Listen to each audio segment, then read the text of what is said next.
this video, I'll be demonstrating how you can connect social media platforms to records within Colleague.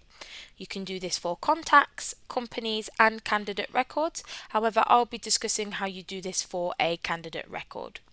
To the side of this record, you'll notice the icons for Facebook, LinkedIn and Twitter. However, they are currently greyed out as we have not yet associated any of these platforms with this record. So how we would do that is we hover over View More and select Social Media Links. The social media link options will appear below, and we'll start with Facebook. So for example, we were looking for this candidate on Facebook. So first of all, you select the magnifying glass where it says search,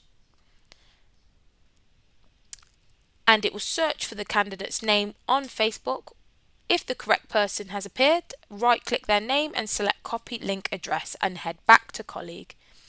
On the Facebook line where it says add new, select the plus sign and paste the address that you've just copied from Facebook in the option where it says URL and select save. Once you've done this, under where it says description, the date will be stamped just to let you know that that's when you associated that social media platform with this record. And where it says delete, the X has gone from grey to red.